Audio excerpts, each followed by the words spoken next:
Okay guys, welcome back to the channel. So a little over 2 months ago, Matty, you and I tested the Cleveland Halo irons. That's right. We had just tested Titleist T300s. We felt at that time like the T300 was probably about as good of a cavity back game improvement iron as we had ever tested. Yeah, and by some margin, yeah. Some margin, ticked all the boxes, it looked great, felt wet, good, and obviously numbers were fantastic. Then we tested the game improvement best that we had seen against a super game improvement iron. Right. With righty mat. Yes. Totally different swing delivery and speed and all that sort of stuff. And it was a real eye-opener for you and I because we hadn't dabbled in the super game improvement category before. It really was. I think it kind of opened our eyes to what these more extreme designs, like what are they actually doing, especially for the slower player or the one that is a higher handicap. The difference in the ability to elevate the ball with ease was outrageous. And even in forgiveness, I think you couldn't have found an easier set of irons to hit than that Halo set. They were nuts. It was quite something. And I think there's probably a lot of golfers out there watching this going, yeah, I keep buying game improvement irons, but my game's not improving. Yeah. And they're just, obviously, the market has been very limited in its segments. You've got a blade, you've got a kind of player's cavity, and you've got a game improvement. That's been the way it's been, but it's really expanded beyond that. It is, yeah. Into all these other subcategories now, and super game improvement is one of those that's expanding. So today we're going to look at an iron in that super game improvement category, and it's at a little cheaper price point, which I think people will be delighted to hear. Not that the Halos were expensive. Yeah, they were a good price on those. Yeah, I mean, they're quality components, as we know, lambkins grips, nip-on shafts, and we've tested the Sub70 heads and really found them to work great. A bit of a different looking golf club, Matty. You know, it's not going to be something for the purist. You know, you kind of look at the back, look at the sole, you can see what they're trying to do with the design, move the mast to the toe and the heel, you know, trying to kind of obviously increase that MOI. Yeah. Fine, good, all things you should do with a super game improvement iron. Little bit of a lower profile head. Yes. When we tested those Halos, we saw that the launch angle was one of the big differentiating factors between a standard game improvement set. Yes. Very easy to launch, great for the slower swing speed player. You know, maybe somebody who just naturally has a low ball flight, maybe a shaft leaner, that type of thing. So, you know, we'll be keen to see how these compare to a phenomenal super game improvement set like the Halos. And I think this review basically, if we at the end of it say, you know what, these keep up with those, they're the benchmark at this point for us in that space. They were so good. Yeah. And that will be a great success if this cheaper, you know, to buy set can kind of keep up with that performance. Massive value potential with this one. We are going to pair it up with a golf ball we just tested actually earlier today, the Wilson Staff model. Yeah, the Wilson Staff model. Really good golf ball, firm compression, so going to be good in ball speed, going to be high in launch, but the cover we found very soft and it was very good for spin. Tons of spin. All things that this player would really want, stopping power, you know, ball speed, as we said, you know, based on having a slightly slower swing speed, that type of thing. So this is, again, taking it on another step further than when we tested the Halos, because we're now pairing up a golf ball for you guys that we think, you know, when you're watching this going, oh, I'm interested in these Sub70s, I've heard about the 799s. This is something we think you should maybe pair up with, or if it's not this model, one like it. Yeah, a high spin, high compression ball like this I think is going to go great with these. Absolutely. Okay. Let's get you 120 yards, Matty, and test the wedge.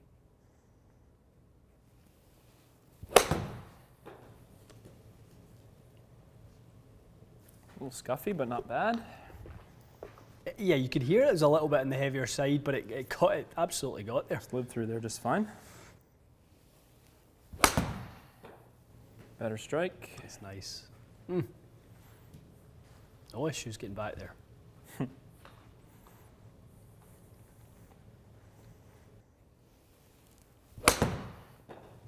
Yeah, good one there. It really is easy to hit like a very high pitching wedge with that. Look at no that trouble stopping it. Yeah, just stops it dead, doesn't it? That's so good. So good. I think these would change someone's game entirely. If you're used to, you need to run all your clubs up the front of the green, you hit the ball 20, 30 or feet higher in the air all of a sudden, it completely changes how you can hit your ball into the green. Well, as soon as you hit that first one and we heard it was a little scuffy, but it still got there. Yeah. I knew we were in for something pretty good with this. Definitely. We do have the numbers up here from when we hit the Launcher XL. The ball speed was 92, ball speed today is 97. Nice. Launch angle has came down ever so slightly, 24.7, but the spin rate has went up by about 700. Huh. Right, carry is up by 7 yards. Good. I mean, obviously that ball speed is exceptional. You know, we've said before, the primary factor in getting height is the amount of velocity speed, that you can create. Yeah. Launch angle and spin rate control, obviously the distance and the trajectory, but the height that it kind of gets to the apex, it's all about the ball speed. So, yeah, 125 is really nice. You know, it's fair to say I do think you are getting more proficient at the right-handed swings and testing. In the last couple of months, I think I've gotten a little bit better with my technique. So I probably swung a little faster during this test than our previous test. Yep, and I think you're doing a nice job of hitting it more centre. So there is an element of that to this as well. The ball is matching up with what we're looking for. The minute we saw that wedge just hit the ground and stop there, those are not, that's not indicative of what you would see a player using a super game improvement set. Okay, let's jump into the 7-iron. So that's a little thin, but it looks like it's flying awfully nice. Yeah. That felt really good. That's a great flight, isn't it? Yeah, that came up nicely. That was good too. Maybe go a little further, it's turning over a bit. Yeah, that felt nice. Yeah, that was really good. Oh man. Do it. Chance. Do it. Oh, Wow. landed too soft. Yeah, that's exceptional. So a little bit quicker again with the Sub70 than when we hit it with the Halo. 113.6 ball speed, 115.3. Launch angle is absolutely identical, 18.3 versus 18.2. That's crazy. And spinners went up slightly again. You're 5 yards longer. So really, really good. Again, can probably attribute a bit of that to your speed, but the rest is the club doing a hell of a job. 87 feet peak height average with the wedge and 90 with the 7-iron. That's nice to see. So we always try and match up the club speed to the apex. Right. We're trying to achieve that. We're really about there right now. So that indicates that this would actually be quite a good fit based on the dynamics we're swinging with. Fantastic fit for the golfer who's swinging as you are right now. That's great. Okay, let's pop you into the 4-iron. That's hit okay. It's a great hit. I Yeah. mean, you know, you really would be over the moon with it. Yes. From 200 yards away, I think you would absolutely. It was a bit thin, but it took off great.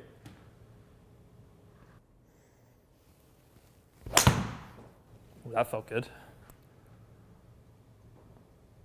That felt really good.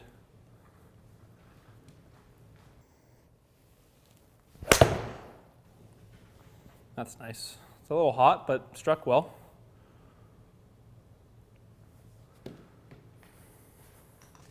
You know, I think we could probably, you know, a player like this would probably benefit from probably hybrid at this point. I think so. I mean, I think a 20 degree of anything for most levels of player is quite difficult in an iron, even though this is a big iron. And I think the 5-iron of this with, you know, 3 degrees more loft would probably go that extra 20 feet in the air. It probably would. I mean, even looking back to the launcher, as well as you hit those, Matt, it was the same thing because, you know, ball speed was slightly less. Launch angle was half a degree more with the Halo, 12.6 versus 11.9. Yep. Spin rate was identical, 3,000.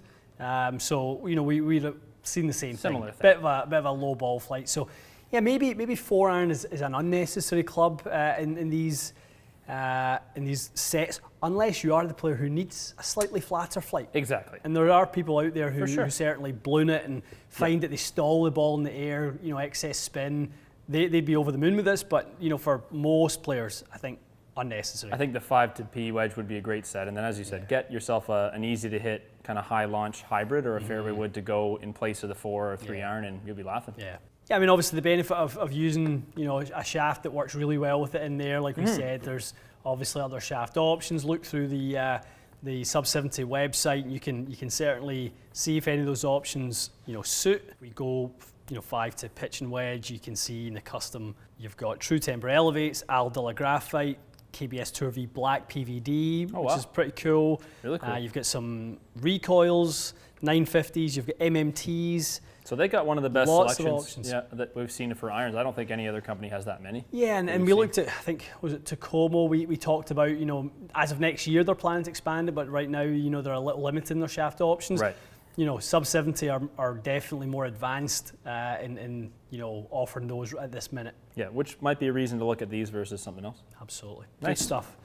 Okay, something to look at for the player who's struggling with their iron game, maybe not a strong iron player in general, maybe only hitting 1 or 2 greens around. There's a lot of golfers out there that are in that category. Certainly this iron, as well as moving up a tee deck, would probably suit you quite nicely. It would, yeah. Have a bit more fun. Have a bit more fun, but no, this was another really, really nice test. Showed the benefits of a different design, not for the purist, definitely a different look. Not going to be everyone's cup of tea, but when you look it down, I remember Ryan earlier on today when we first grabbed, he said, "I feel like I could." Smack this thing. I feel like I could absolutely smash it. The confidence factor is high, and honestly, after you hit a couple with the wedge and the 7 and they take off, you start liking the look of them, because I think people are very results-based in their opinions, and they really are. I think you get used to it just fine. Love it. Good stuff. Okay, guys. Lots more of these clubs coming in. I think as we're able to showcase some different categories that maybe we haven't before, and I think Matt's doing such an incredible job with the right-handed swings. I know how difficult we'd probably still be here next week trying to film this video if it was me having to do it lefty, so kudos to you for that. Thanks, That's not buddy. an easy job. Thank you. But it also shows the benefits of these clubs for somebody who is maybe playing golf every couple of weeks or something, because that's kind of what you're doing right now with the righty stuff. It's fleeting, and it's the casual player, right, that just wants to get some better results and have an easier time playing, so they can have some fun. Love it. Okay, guys, stay tuned for more on this. We'll see you again soon.